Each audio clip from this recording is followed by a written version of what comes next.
So the subject for today, for this morning, is traceability. I want to spend the whole morning on it. So traceability, it's an issue which, when I first started my career as a food safety officer, working in the fishery sector in quality control, nobody ever mentioned this term. It has become increasingly important over the last 30 or so years, and now occupies a major part of the work of us as inspectors, and also ensuring traceability has become a very important part of the work of fishery business operators to ensure that they can demonstrate and apply the principles involved. So what is traceability? Well, FAO, WHO define traceability as the ability to follow the movement of a food through specified stages of production, processing and distribution. This is a definition which is in the FAO WHO procedural manual, and that's it. That's all they say about it. It doesn't really actually say very much about what you should do, how you should do it. It's just the ability to follow the movement. Personally, this doesn't seem to me to be a very helpful definition. What does this mean, ability to follow the movement? But clearly the intention is that traceability should facilitate or provide knowledge or data regarding the history and identity and source of a product. And it's important to mention that it's a management tool which allows us to, it provides data which allows us to make better decisions about food safety, but per se, as such, it does not make food safe. So it's an enabling tool. It's something which allows actions to be taken if food is found to be unsafe, such as taking it from the market or taking it back from consumers. So we can say that the objective, which is a definition in another codex guideline, is the objective is to be able to identify at any specified stage of the food chain, from production to distribution, from where the food came. But it specifically mentions one step back, and to where the food went, in other words, one step forward, as appropriate to the objectives of the food inspection and certification system. So these principles of traceability are a small section within this codex guideline, which covers product tracing as a tool within the food inspection and certification system. And it's important to mention that although it's defined by codex and it's described by this codex guideline, it isn't, having a traceability system is not set out in codex as having a requirement. There is no codex standard which says food business operators should have a traceability system. So as far as codex is concerned, it is a voluntary requirement. Now that's important because it means that if you are going to require traceability as a condition of import, for example, then you have to be able to justify it from a risk assessment point of view. And in fact, several countries have done so. Several countries have included traceability as a legal requirement in their regulatory framework. I mean, it is a modern requirement, and when we review food legislation, we often find that traceability is not explicitly required, and it's one of the typical recommendations that is made, is that if you're going to revise your regulations, then perhaps a traceability requirement should be included. So in the EU, it's only since 2002, it's only 15 years ago that this requirement came in as a result of the food law reform which took place between 2000 and 2004.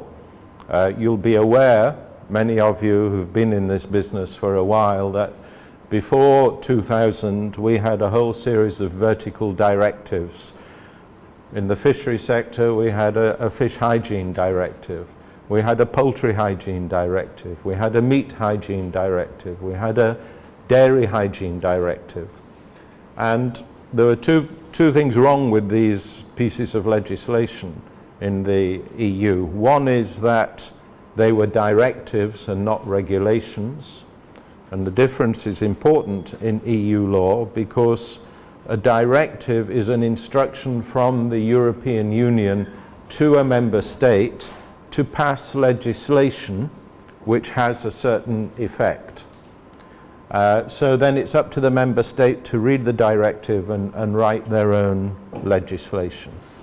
So it's a little bit removed from a regulation, and a regulation is something which is passed by the EU which has direct application as a law within the member state countries.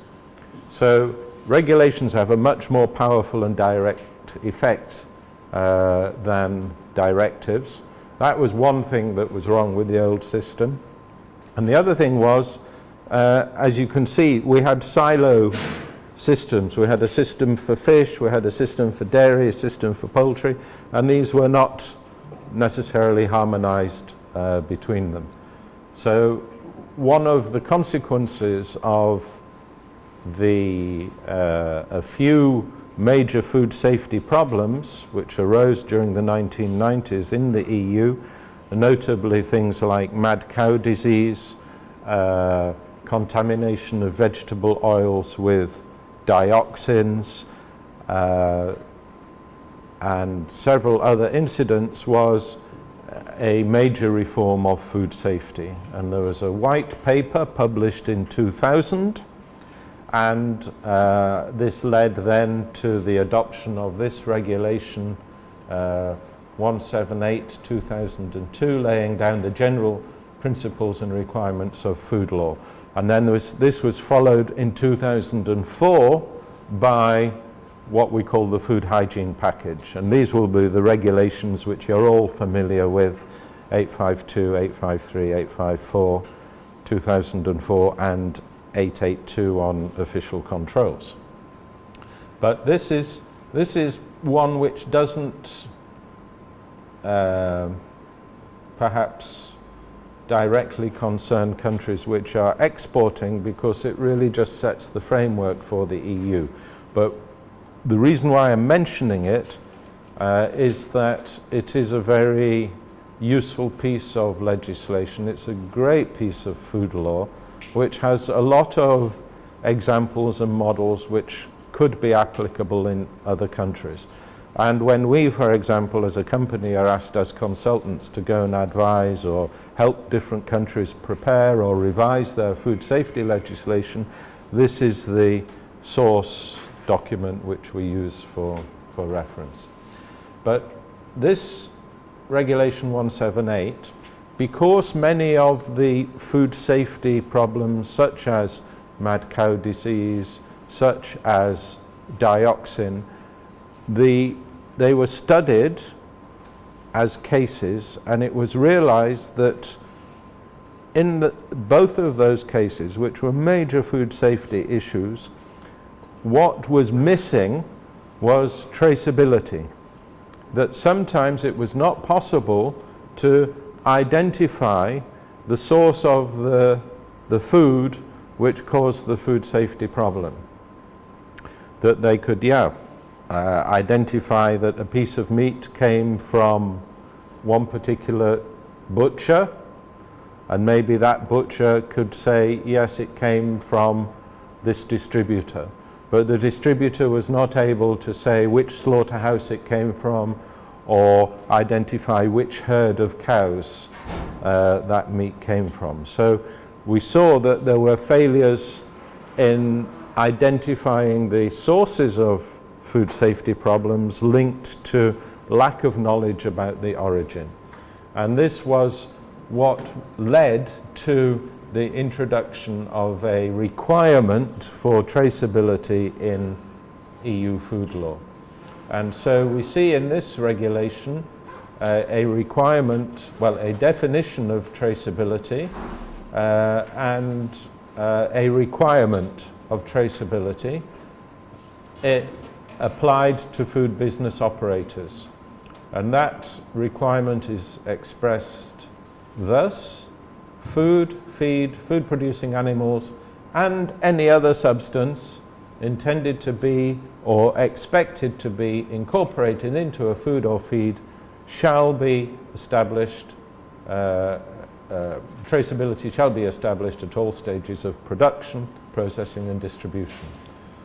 So that is where the requirement for traceability in the EU comes, and because there is a requirement also in this regulation that when a third country from outside the EU is supplying the EU market with food, the conditions, this is what Regulation 178 says, it says the conditions applied to that supply shall be at least equivalent to those set out in European Union legislation. So this means that requirements such as traceability become applicable in supplies to the EU market. Okay, so we have a requirement there which pops up immediately, which impacts on you as inspectors certifying products which are going to the EU market, and impacts on the business operators which you're responsible for to meet the specific EU food safety conditions set out in this regulation. Interestingly enough, there are other conditions elsewhere in EU law which also set out a traceability requirement. So when we look at the Regulation 853 and the regulations about control of bivalve mollusks, as we have discussed, it's important to be able to monitor the conditions in the production areas, the microbiological conditions, the marine biotoxins, and clearly if that is the location in the supply chain where you are going to focus the controls, then you need to have some data which links a product on the market to its origin. And therefore there is a specific requirement in EU law for traceability of these bivalve mollusks and tunicates and gastropods, etc. And then interestingly then we have another requirement which came up in 2008, which is with regard to illegal, unregulated and unrecorded fishing, IUU fishing, whereby another EU measure, this Regulation 1005 of 2008, established a community system to prevent deter and eliminate illegal, unreported and unregulated fishing, and established a requirement for a catch certificate, which means that a competent authority, it doesn't have to be the same competent authority as responsible for sanitary conditions, but a competent authority responsible for fisheries controls is required to certify that fishery products exported to the EU have been caught in accordance with national legislation. So that means that there has to be a mechanism for identifying the origin of any batch of fishery products which is exported, which means that the vessel of origin must be known, because legality of catching goes back to things like, is the vessel licensed? Was it operating at that time in accordance with the law? Was it fishing only where it was supposed to fish? Was it submitting the required catch returns? Was it filling in the logbook, etc., etc.? Yeah.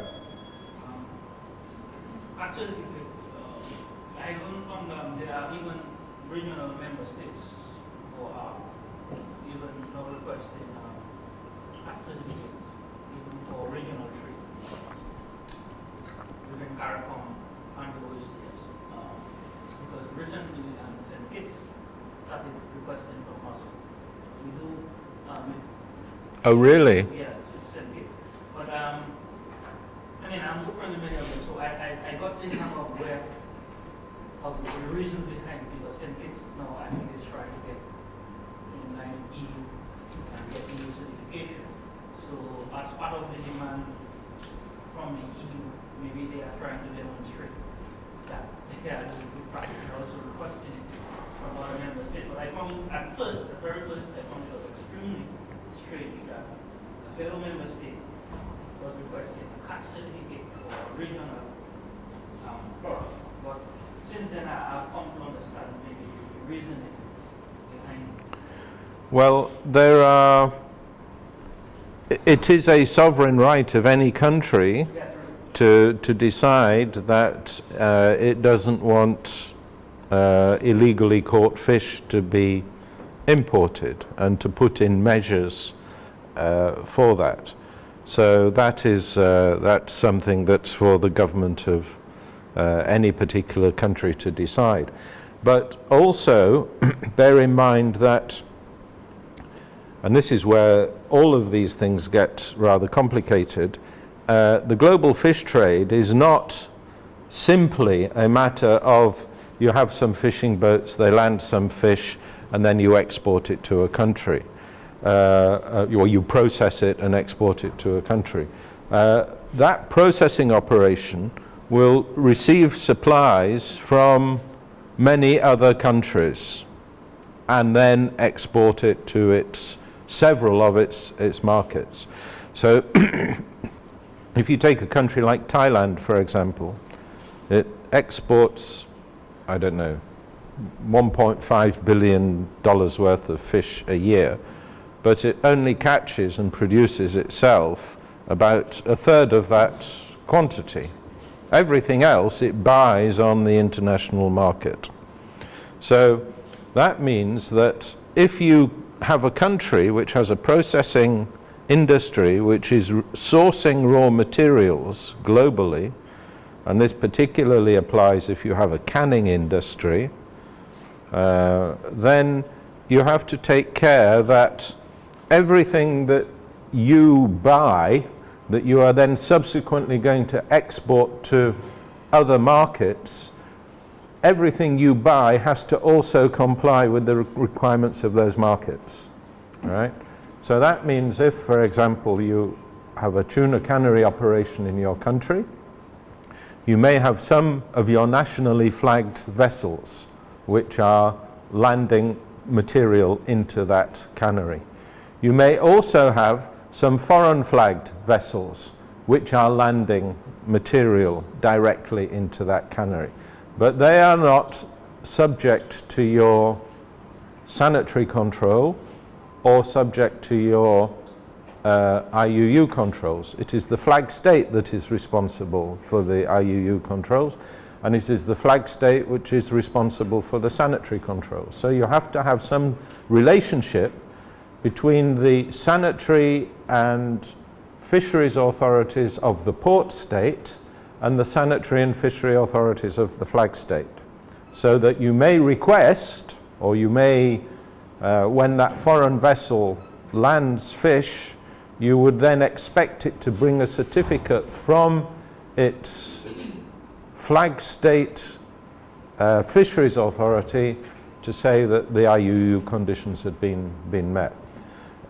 It gets even more complicated because it's not just a matter of vessels landing. You may buy fish elsewhere, for example, on the other side of the world, where fish is landed by a vessel which is not flagged to your state. It's put into a cold store, goes into a container, and is then shipped to you. And the documentation for that catch, in terms of sanitary and IUU conditions, has to move with the fish to you, and then that is documentary evidence which you use to be able to consign the fish to, in this case, the EU market. This is what the EU is then saying. If you flag a vessel, you're responsible for what that does, and you must have a link between your fisheries legislation and your registry, because very often these vessels, they operate globally, they don't give any catch data, that you don't know where they are, they're not reporting, all of these things. And these are conditions in which illegal fishing can be readily practiced because there are no controls. And I mean, this is also quite interesting because St. Kitts and Nevis doesn't have access to the EU market, is that correct? Yeah. So although, you know, if you get the red card, it has certain implications for you for trade, one of which is that you cannot export to the EU. However, you may say, well, what's the point of applying this system to countries which are not able to supply the EU because they haven't yet met the sanitary conditions? However, there are actually certain sanctions which apply as well, which is, for example, those vessels may not use EU fishing ports, for example. So if the beneficial owner of that vessel is a European company, it means they can't enter EU ports. So there are other ways in which those sanctions can apply. Okay, so yeah, regulation, the IUU regulation has given a boost in a way to the need for traceability systems in the fishery sector. It's made fishery business operators all around the world sit up and pay much more attention to putting in these traceability requirements. Then we have voluntary schemes which also have traceability requirements. So if a business operator wants to get their products certified, it means that they can, when it's sold to the final consumer, there can be a stamp on the pack to say these products have been produced in accordance with a certain set of standards. So things like Global GAP, good agricultural practices, have a standard for aquaculture. Similarly, we have things like the Marine Stewardship Council and the Aquaculture Stewardship Council, which certify the sustainability of capture and aquaculture production systems, and it allows the operator to put a logo on the pack to say, to inform consumers that this product has been produced in accordance with our standard. Similarly, Earth Island Institute for dolphin-friendly things. But here, obviously, if you're going to have a system which says the product in this pack has been produced in accordance with our standard, you have to have a mechanism for guaranteeing that what is in that pack actually was produced in that way, and that it hasn't entered into the supply chain from some other source which is not certified. So all of these standards, all of these voluntary certification schemes include a section which concerns traceability. They call it chain of custody, but it's the same thing. It means that you're able to identify at each stage who was responsible for that and document transfers of ownership along the supply chain. In the context of, well, we have a CAT certification program here, mainly for focusing on the export sector.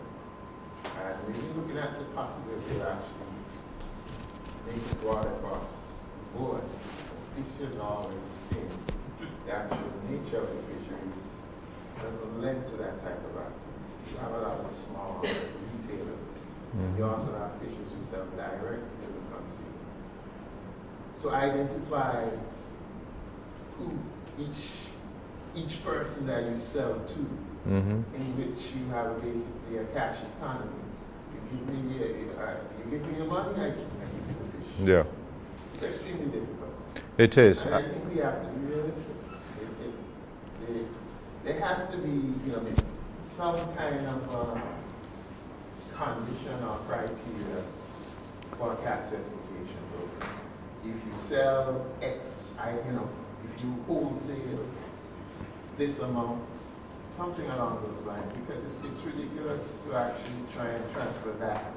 When somebody comes into a landing site, everybody go to the boat. Well, if it is I agree. I mean, they are not easy to set up, especially when you have lots of small-scale operators working informally. If it's a voluntary scheme, they have to want to do it collectively and to want to change the way in which they do business in order to get that certification. It's a voluntary certification. It's from, it comes from inside them. If it's a regulatory requirement, again, as we were saying the other day, you can't just come in and dump these tough regulations on these kind of small-scale sectors. You have to introduce these things in a way which is, as far as possible, takes into account their capacity to comply. We'll talk a little bit about this, but yes, you're right. That does require changes in business practices, such as documenting sales, for example, documenting transfers of product. You have to have that if you want to have any kind of traceability system.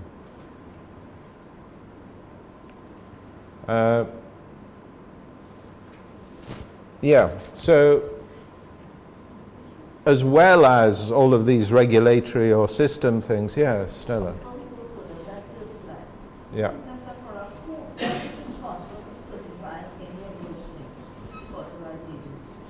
Okay, these are essentially private standards. We call them private standards. They're outside of government and regulatory systems. And all of these bodies, these are essentially, they're either NGOs or they are companies, right? And they own the standard. They develop and own the standard, which is a document. And you can read these documents on their websites.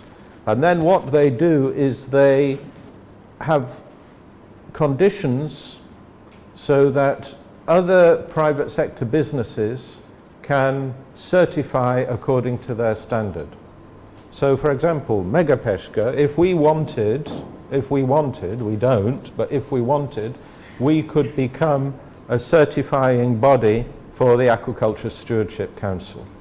And we would have to comply with certain conditions in terms of our technical capacities and business systems and documented procedures and things like this. And providing that we can do that, we are then allowed to go and market our services to aquaculture operators and say, hey, do you want to be certified by ASC? We can do that for you, you know, and we then do the audits and the inspections and advise and help them to ultimately comply, and we can issue the certification. But that's you know, that is the kind of commercial infrastructure which surrounds these certifications. And it is quite big business, because what has happened now is around the world, supermarket chains have started saying to their suppliers, we want you to be certified for Global Gap, for example. So now it's very difficult to get your product into a UK supermarket or a European supermarket if you don't have Global Gap certification. That's not a regulatory issue, it's purely a commercial thing. It's part of the contract between the supermarket and their supplier. And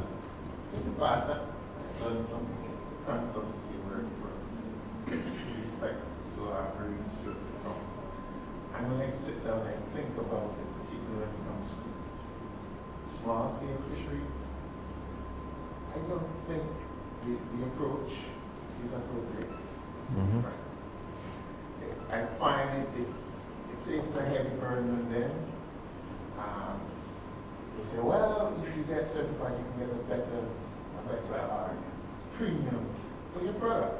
But at the same time, a lot of times, it doesn't trickle down to the fishermen. Mm-hmm. It seems like you're just developing another service sector. That's where the money stays, because you have to be constantly going back. There's all things that you have to be constantly actually doing. I know Bahamas in some cases, they're actually looking to get their lobster fisheries certified. But I can assume they can do it in the sense that you have a lot of multinational companies based in the Bahamas. They have the money. You know, the association is pretty strong, but I can't see that actually working for a lot of small-scale fishers in developing countries. Well, there are, on the other hand, there are many which have achieved certification. You know, many small-scale fisheries around the world have been able to do so. And it's a question of, I mean, the costs of certification are twofold. One is, first of all, you have to have a sustainable fishery, and many fisheries are not sustainable. So you have to bring them into a sustainable state. That might mean, you know, reducing the number of vessels or putting on catch controls and all sorts of things like that. So, you know, there are costs and difficulties and costs associated with that. And then even if you do have a sustainable fishery, then you need a well-organized sector with strong sectoral organizations, particularly if it's small-scale fisheries, because there you have to work, they have to work as a group. So then you have to mobilize that kind of sectoral organization, and then you have to find a way to pay for it. And as you say, sometimes the premium doesn't justify, or it doesn't get to where the additional costs are. So yeah, it's not suitable for many fisheries, and many people look at it and say no way, but others do find it a useful business tool. But whether we like it or not, they're here, and they require traceability systems to be in place. So also, just from the point of view of our work as food safety inspectors in the fishery sector or any other sector, traceability is an essential tool for identifying the sources of food safety problems. we use it for incident management.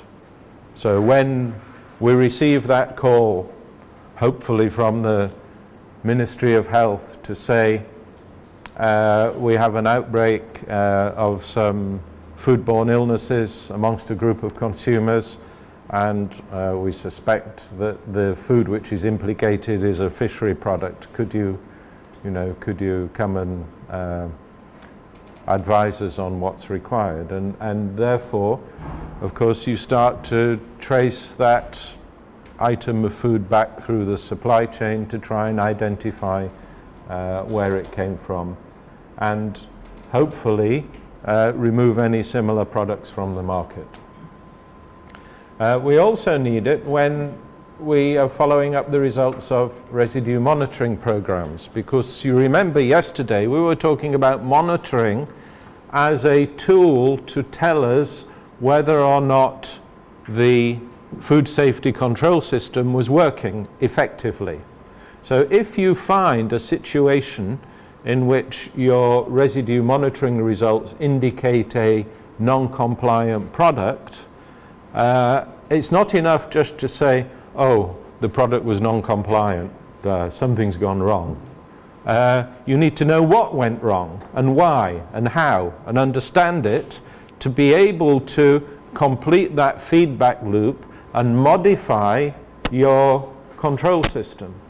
So in a monitoring situation where you may be taking samples from the market, or you may be doing a residue monitoring for aquaculture products, if you find something which is has a residue or a food safety hazard above the limit which you are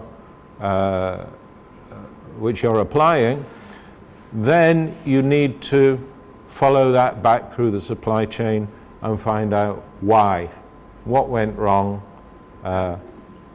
Was it a one-off random event, or is there a systemic failure somewhere which needs to be corrected?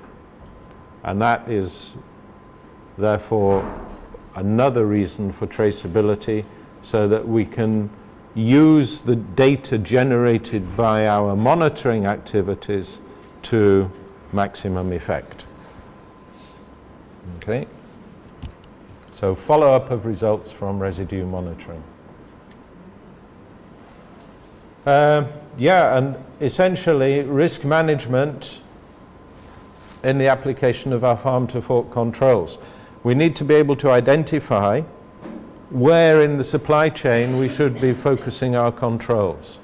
And therefore we need to have traceability to be able to say, well, it's this level, it's either farm level or processor or distributor where the problems are most evident. And that is then where you focus your control activities. So this one up, one down concept of traceability, which is the common one which is expressed in EU legislation and in most traceability systems, it places a requirement on a food business operator essentially to be able to identify food which is received and identify the origin. Then to identify where product is sent to the next stage in the supply chain, and also to keep information, to gather information and keep that and store it so that it can be applied on demand. And the idea is that every operator in the supply chain is responsible for that part of the supply chain, where product came from, where it was sent, and to be able to store that information. And essentially also, don't forget, to track what happens between receiving product and consigning it. There is no requirement expressed in EU law or anywhere else for full chain traceability. In other words, what we might call an open traceability system, whereby every operator in the supply chain can identify every other operator. Of course, especially in the fish business, but in all aspects of the food business, one critical piece of your commercial assets is your suppliers and your customers. These are pieces of information which, as food business operators, we don't really want to share with the competition, because where we buy our fish and to whom we sell it is something that really sets our business apart from the others. That's where our competitive advantage is. So that's why legal requirements focus only on this one up and one down system. So this looks like this in terms of a diagram. If this is your operator, you should be able to you should be able to identify from whom you received the raw materials into your operation. So you get your raw materials or products from a supplier, that's your one step down. In your operation you have some storage, transport, processing operations, some transformation perhaps, and you have to keep that data so that when you consign your products to your customer, you're one step up, you can link this raw material to that product, okay, even though you have done something with it in the meanwhile. Okay, so it's not just a question of saying on this day we received products from these people and on the same day we sold products to those people. You have to say specifically which products that were received by from a particular supplier ended up in which products were consigned to a particular customer. Because within your organization there is also a pathway which those products followed in terms of these storage, transport, processing operations. Now, in that pathway, you may have some other operations whereby products are mixed together, or batches which are received from a particular source of supply are divided and go into different products or different customers. So you have to also record those events. So even a one up and one down traceability is quite complicated in terms of ensuring that you are able to record precisely these combinations and these divisions of product. And the idea is that if you can, as required, record all of that data, then when there is a food safety incident and an inspector comes down, then the inspector would typically say, oh, we have a pack of fish here, which was from your establishment. This is the information about it. It was bought on this day. This is the code, the batch number. This is the description of the product. Can you tell me where the fish in that pack came from? You should be able to consult your records and provide that information to the consumer, to the inspector. But the important thing is that whether it's groups of suppliers or individual suppliers, as far as possible, you should try to retain the integrity of the data so that you can make information on demand to food safety authorities.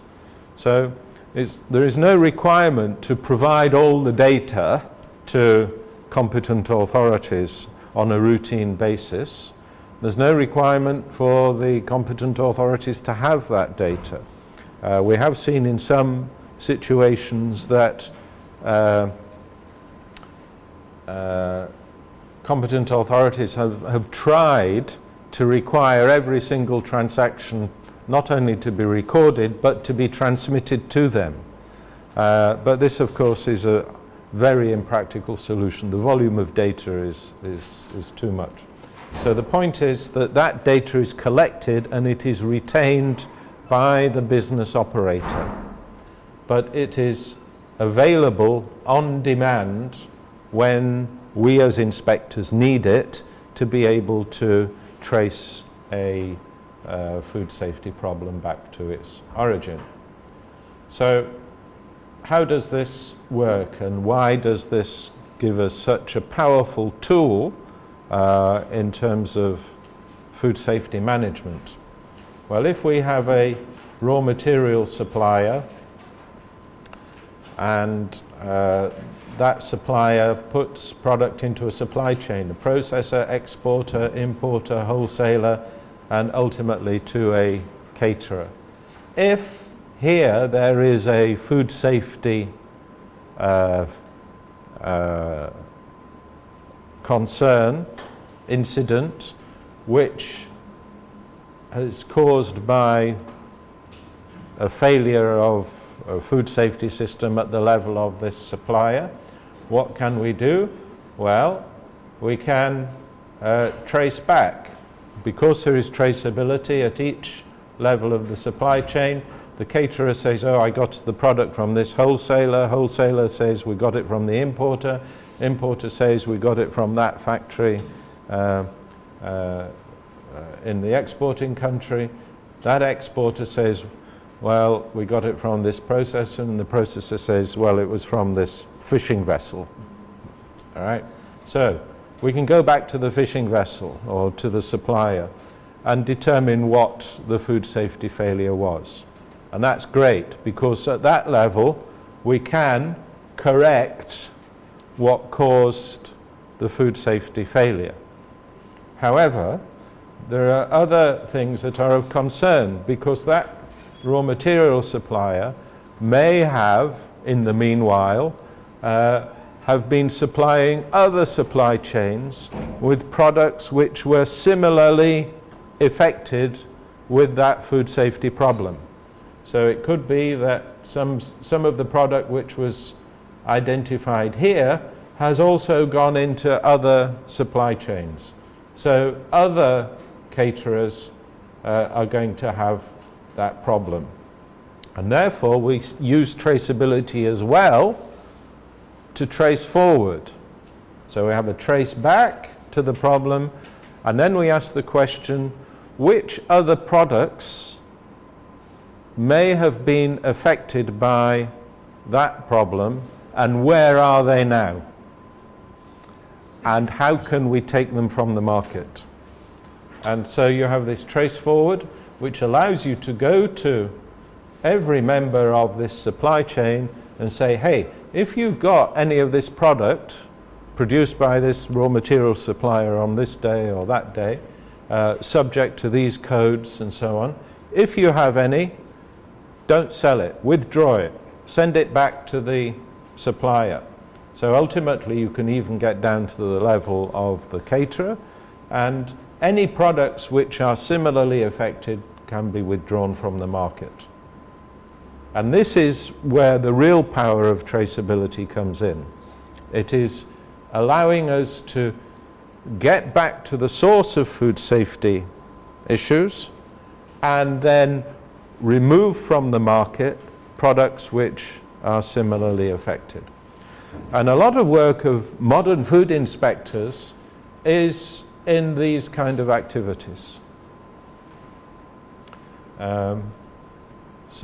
And this can apply to different markets and so on.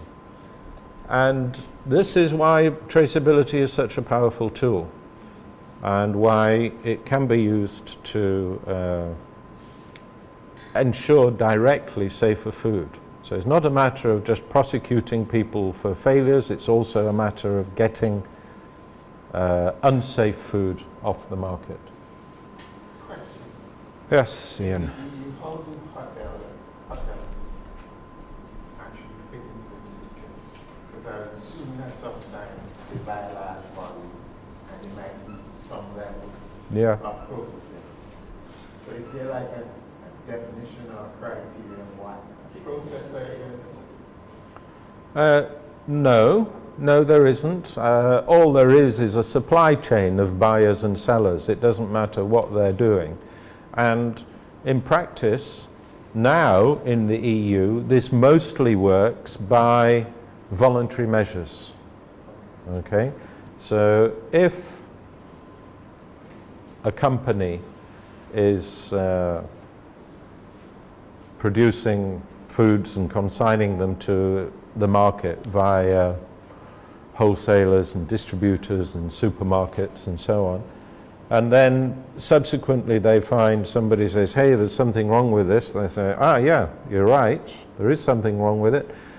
They've got their records and they communicate directly to all of their customers that have received that product, and they say, if you've received this, please send it back. If you have passed it on to other people, inform them. And everyone in the supply chain does that.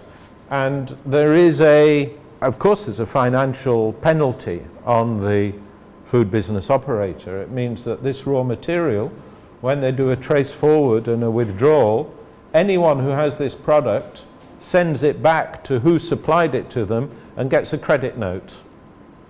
Okay? Ultimately, that credit note ends up with the originator of the problem, and they have to honor that. It means but this operates mostly on a voluntary level now. What you do need, and we'll come to this in a while, what you do need is the possibility of forcing this by law.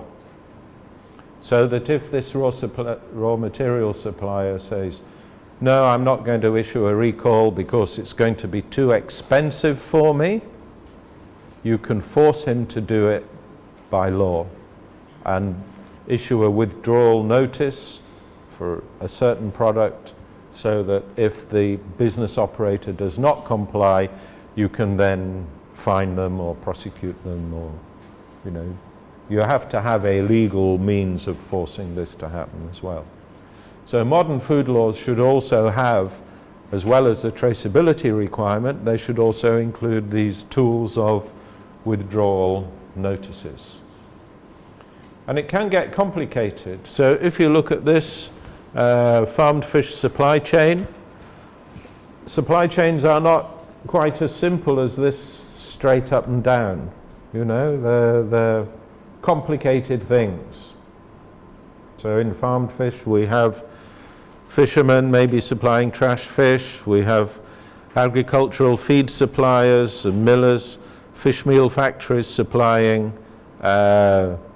fish feed producers, fish feed wholesalers, we have broodstock suppliers, we have other aquaculture input suppliers such as medicines, supplements, and so on. Then even on the farms, you have broodstock, hatcheries, nursery farms, grow-out processors, all the way up to retail or exporter level. So there is a complex supply chain.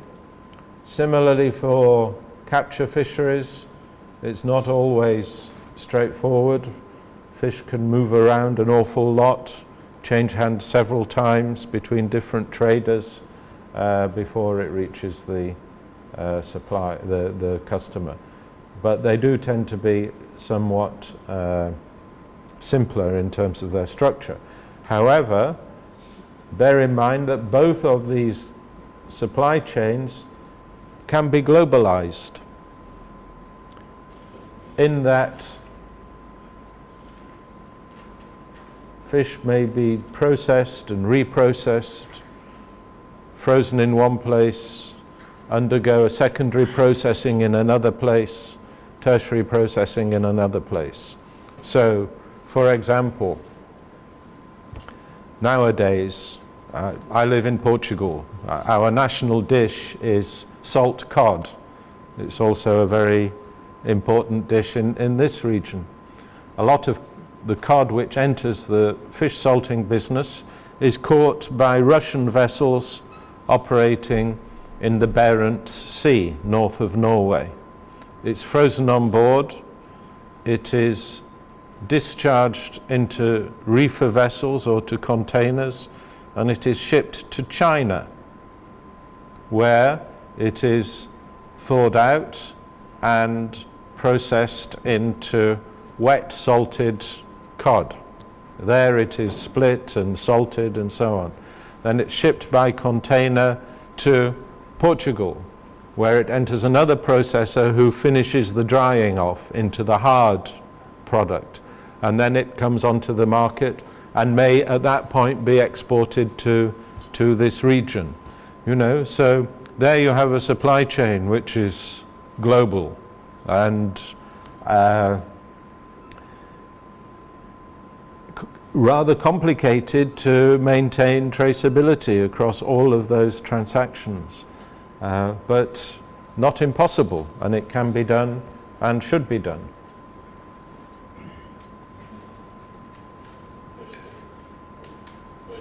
Yes, please. How is it done? As I was saying, how is it done? How is it done? Well, simply by For example, the part in China, how is that? yeah.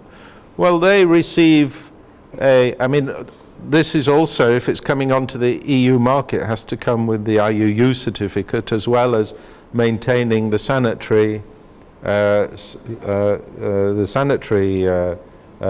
traceability. So the records, the documentation at each transaction allows the operator to be able to identify who supplied that consignment of fish, and it could be that certain you know, if you have a container of fish, it could contain fish from several vessels, for example, frozen at sea.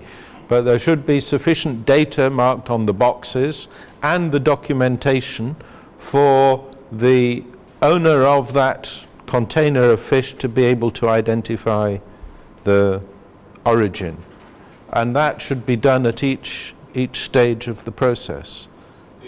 What my further question is, does the regulator do periodic, do they themselves do traceability to ensure that those documentation, the processes actually did occur?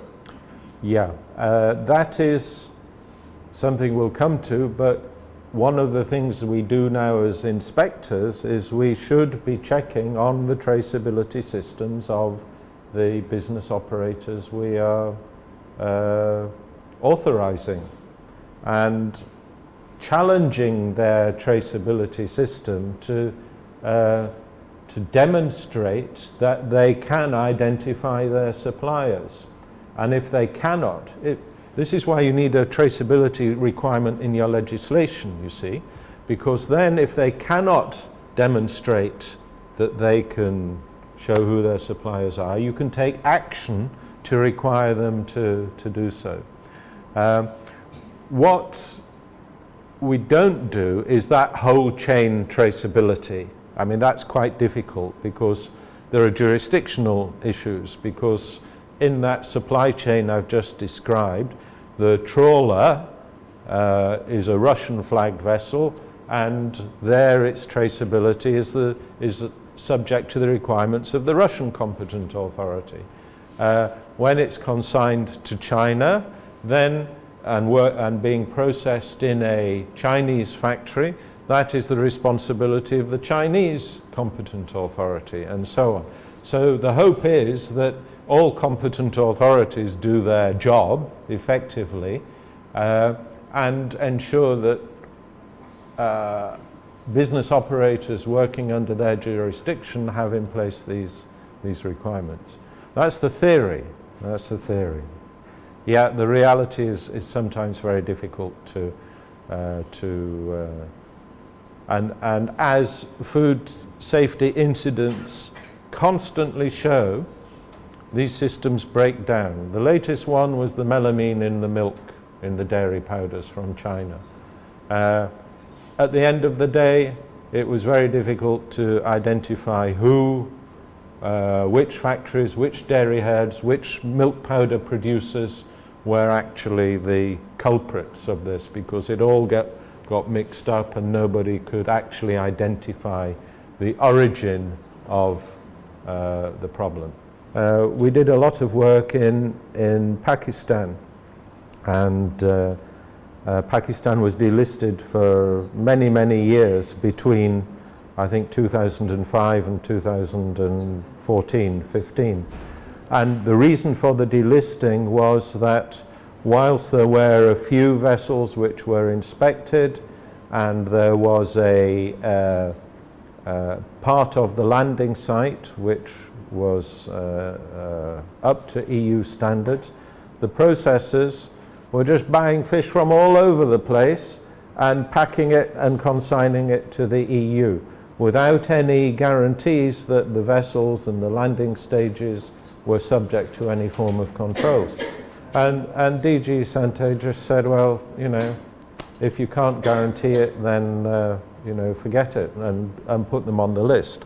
And what we had to do to get them back on the list was define a very restricted supply chain. So there were then, I don't know, 50 vessels which were identified as authorized to supply the EU.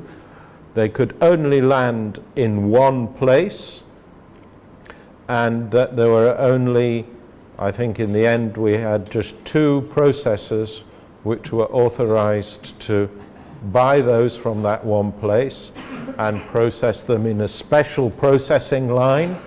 And we could see at every stage that the landing records, the catch records corresponded to the landing records corresponded to what went into the factories, which corresponded to what was consigned to the EU. So we kind of had an EU channel, if you like, defined within the supply chain, which was isolated from the rest of the sector.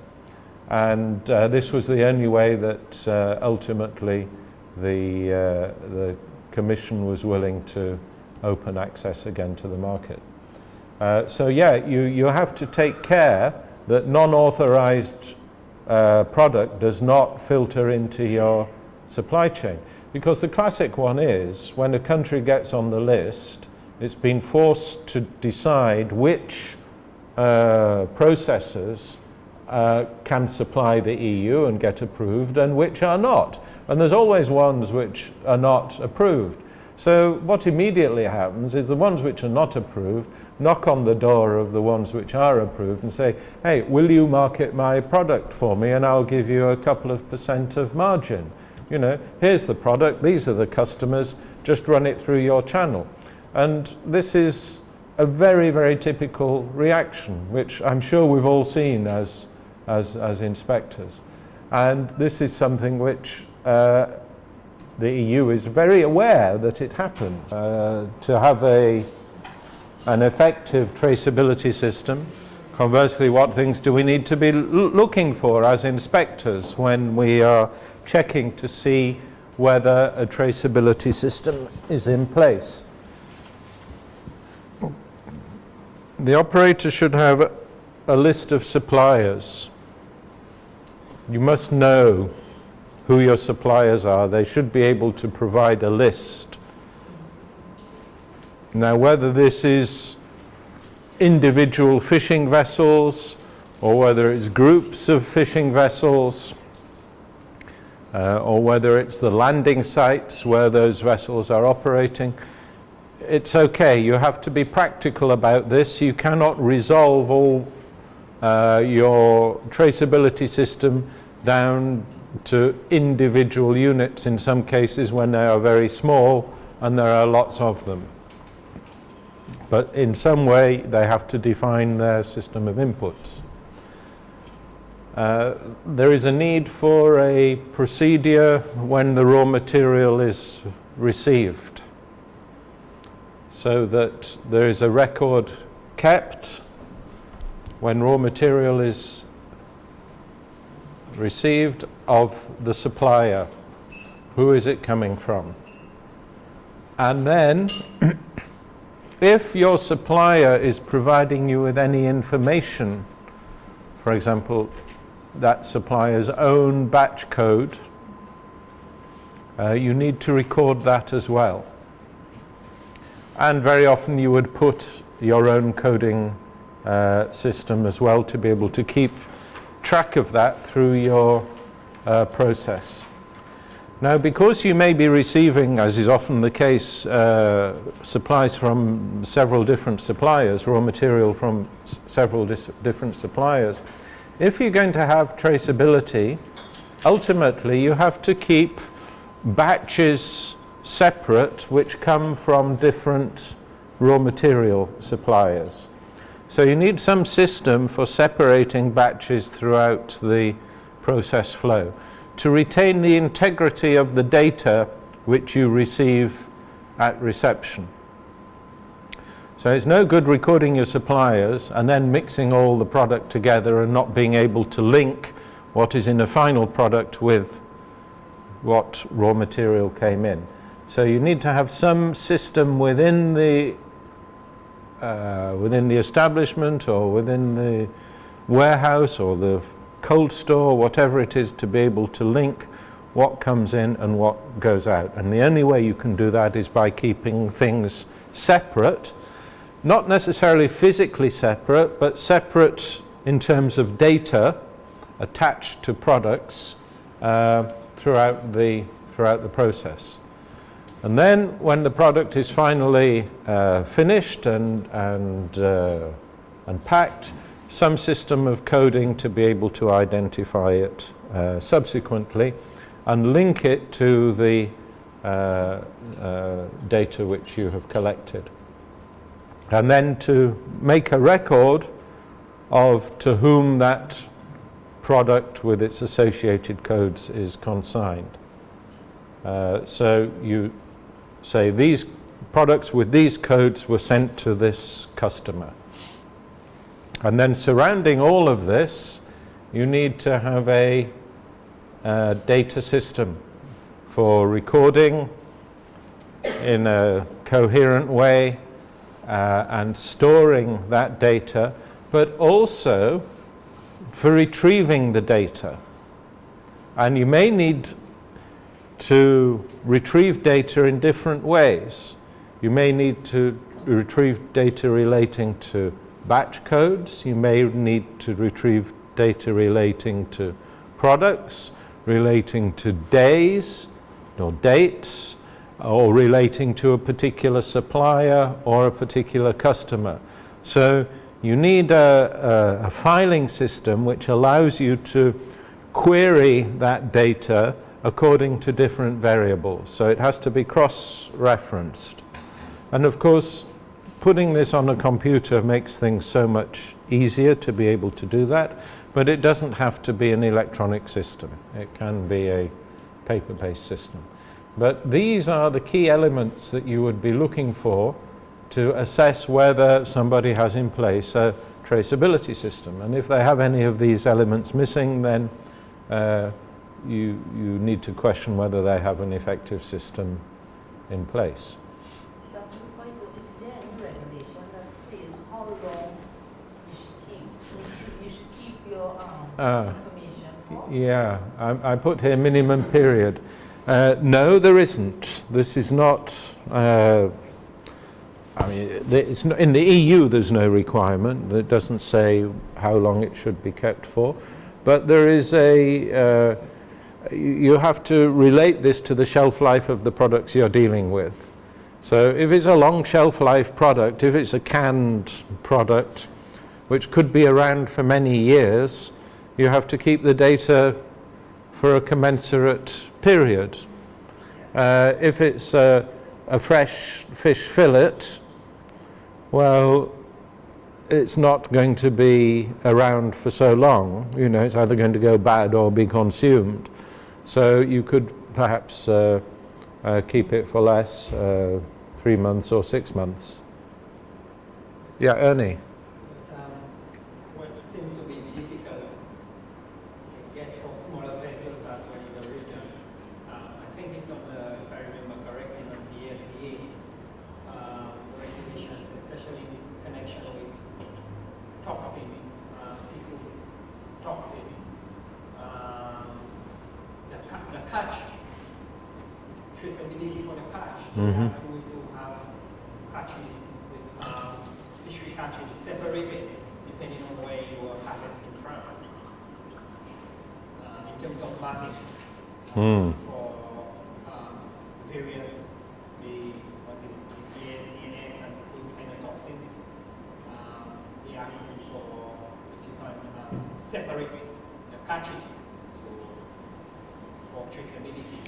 Because if you don't do that, and perhaps you run the catch and you have a problem. Yeah. It therefore means these are vessels that are going out for maybe a period of time.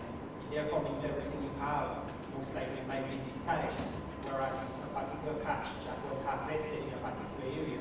So the areas are also mapped out, and they're asking for the coordinates of the catch coming from the Yeah, no, I get the point.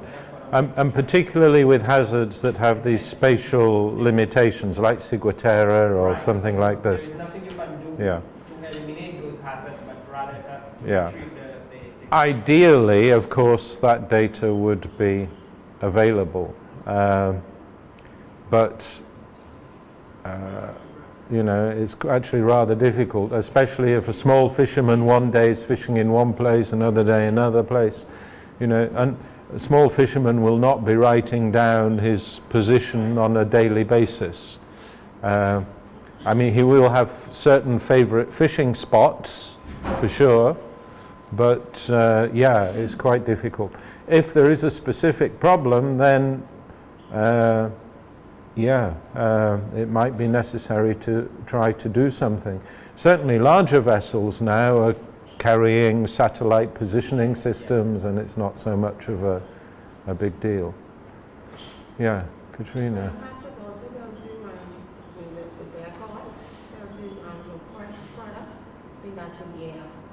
Mm-hmm. And then frozen is 2 years. Okay. All right. And I mean, these things vary. The time which you keep the product, the data may vary. It's something which you just have to be sure that you cover the possible window when food safety incidents might be reported.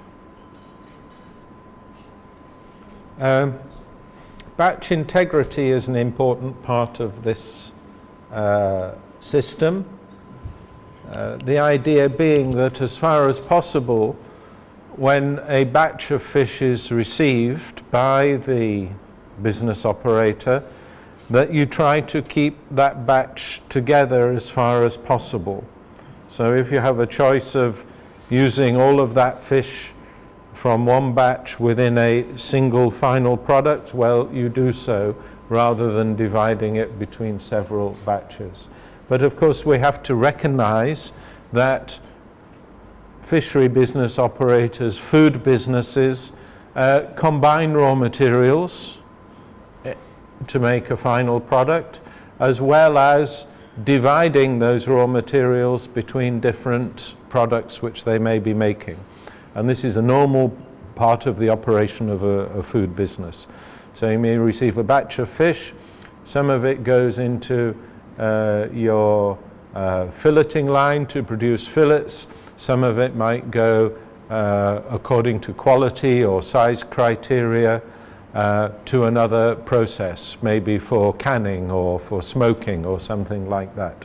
So you cannot always guarantee that batch integrity is going to be maintained, and therefore you need this system which records when a batch is divided. So You've received a batch of raw material, you've given it a code, then at one point in the process, you're going to divide that, and one part is going to end up in one final product, another part is going to end up in another final product. Now, the codes on those final products must both link to that original raw material input supply. So recording these divisions of batches is important. In the same way, what you might do is combine fish from several batches within a single unit of final product. So you could have another source of raw material which is mixed in with one of those divided batches. So you end up with a final product code which has 2 or more raw material sources expressed within it. Now, you don't necessarily know which bits of that final product code come from which raw material.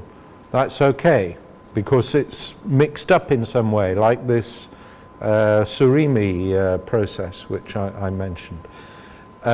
And you cannot avoid the situation that you don't know exactly whether it's from batch A of raw material or batch B of raw material. And that's okay as long as you keep the record that it's one or the other. So as far as possible, you retain the integrity of your batch data, but recognize that any changes in batch integrity, which are inevitable by separation or aggregation of batches, are in fact recorded. And as long as you record them, you are meeting the traceability requirements. Yeah. So data recording, as we said, keep records for a minimum period considering the shelf life. Data should be available on request of an authorized officer. It means as inspectors we have a right to ask about traceability, about where fish came from, about where it's going. And these are things which business operators should be getting used to. We need a system of recording, maybe on paper, recording transactions and batch integrity changes, or electronic data systems.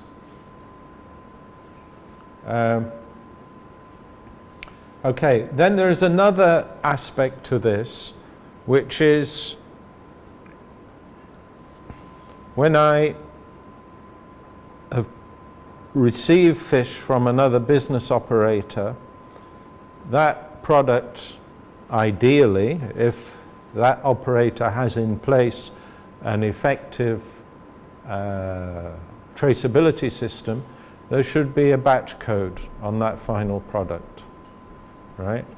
That batch code is not one which I would want to use because my system of coding is different.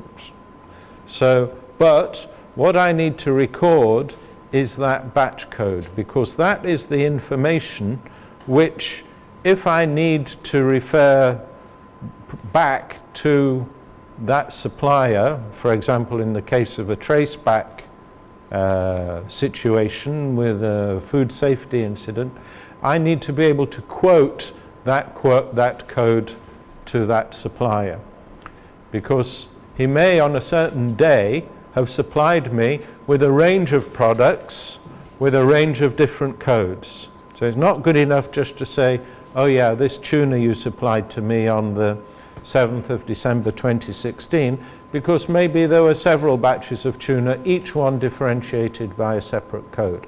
So where I receive then that raw material with several codes defined within it, I need to be able to maintain the integrity of that data as far as possible throughout my processing and storage and business operations. And of course, if I then subsequently combine his codes batches, his batches, as defined by different codes, I should be recording that as if they are from separate suppliers. Okay? So there's a requirement not just to maintain my own traceability, but as far as possible to preserve the integrity of the data which is provided to me by my suppliers.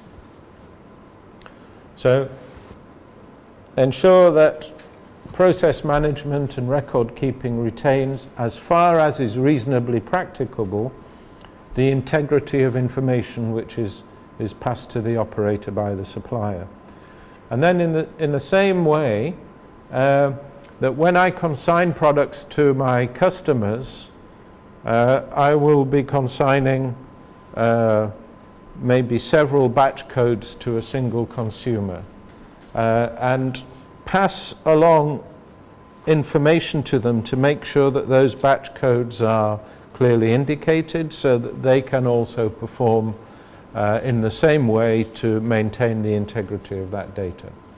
So ensuring that when the batch is consigned, information is transferred to the consignee, which allows the operator to subsequently identify the suppliers.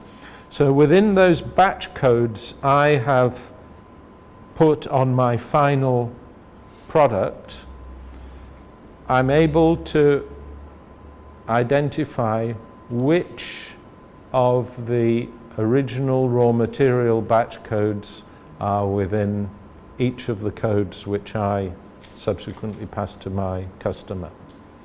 So that there is a linkage then between the product I'm sending and the product which I received. So this is like an internal traceability system, being able to keep track of the flows of product within your own production system, especially when you're combining batches or dividing batches, and ensuring as far as possible that batch codes and data which is supplied to you is preserved in the way in which you communicate to your customers. So that can get quite complicated, as you can imagine. You know, in a large processing operation with lots of different raw material suppliers, processing multiple lines across different species with different products and selling to a wide range of different markets, you can see that this becomes quite a challenge to keep track of all of these things. And this is one of the difficulties in getting traceability systems up and running. And particularly if it's a small operator, how to do this in a sensible way. Well, at the very basic level, this is the kind of form which sometimes we suggest for basic transactions. And this is the point. Transactions must be documented in some way. If there's no documentation of a transaction, then you cannot even have the most basic of traceability systems. So this is a form which we've proposed in several regulations or something like it as the minimum requirement for traceability when a transaction is being made between a supplier and a buyer in the supply chain. And very simply, you have here at the top, you probably can't see it very well, but this is your supplier identification. So we're asking for the name, a registration code, and a supplier address. Registration gets back to registration again. All of our fishery business operators should be registered in some way. So they have a registration code, name, and address. A description of the products, in other words, something that identifies the batch, either a number or some other identification code, a description of what it is, and the quantity. Then similar information about the receiver, name, registration code, address, So this person has supplied these products to this person, and then they both sign and date it. It's like an invoice, but without the money side of things. If they are having a documented transaction and there is an invoice, the invoice will serve, because the invoice always has this information. Well, mostly it has. It may not have a batch number, but it should have. So an invoice will often do, but in the absence of an invoice, this would be the minimum you would require in order to be able to record the transaction. And the idea is that this is completed in duplicate, and one piece of paper sits with the supplier, one piece of paper sits with the receiver, and they have then both a record which meets the minimum requirements of the law in terms of traceability. It raises issues immediately in small-scale fisheries and small-scale traders of things like literacy and numeracy, because not everybody is able to write these things down. And this can be a barrier in some countries where you're trying to introduce this to small-scale traders. And certainly organisation of small business operators, encouraging fishers to come together in groups or traders to come together in groups surrounding landing sites, and having one person who deals with their admin and their traceability data so that they operate as a business unit for traceability purposes is one solution to addressing these kind of issues. Tried something similar along those lines, and then most of the major buyers were requested a list of approved fishermen. Mm-hmm. We used to provide them with that list, but then we noticed this fraud started to creep in, because then they would actually use that information to actually provide them on that with respect to tax certification. Because both our tax certification has to be a system data. So they would use vessels that are authorized, even though they are buying from unauthorized vessels. So we stopped that process and basically put the emphasis on them actually going through the process of requesting from the fish to see their license and things like that, as opposed to us providing those. Mm-hmm. So it's And that works? Yeah. It improves. Yeah. These things never work perfectly, you know, because there's always at the edges bits of manipulation, people trying to do things they shouldn't. That's one thing. Plus, these are a pain in the backside sometimes, frankly, for business operators. They don't want to do it. It's a change in the way they do business. There's suspicion about if you write something down, government will come and tax you. You know, so sometimes these things don't work as well as they should do. And that's something that needs to be worked on over time. But, you know, at the end of the day, we are trying to make food safer. The other thing you can do is in these systems is take a risk-based approach. So if there are, as we've discussed just now, if there is an area where, or some islands which are potentially at risk of ciguatera, it might be much more important to have a traceability system in place for those products than in regions where it is not.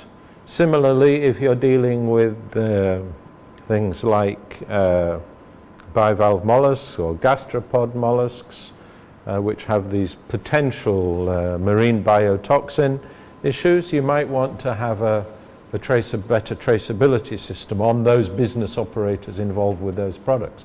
Or if they're dealing with histamine-producing species. So, you know, you can finesse these in a way where you make them more appropriate from a food safety point of view, and minimize the burdens that you place on the business operators. So then we have recall and withdrawal procedures. They're very similar. Withdrawal we define as the action of withdrawing product from the market when it has not reached the consumer. In other words, it's still in your commercial operations in the supply chain. So it's in the possession of business operators only. So maybe you've sold it to your importer and it's on the in a container on the high seas. It hasn't reached the consumers yet, in which case this is essentially a business to business process whereby you say to all of your customers, these products which we consign to you on these dates with these codes, well,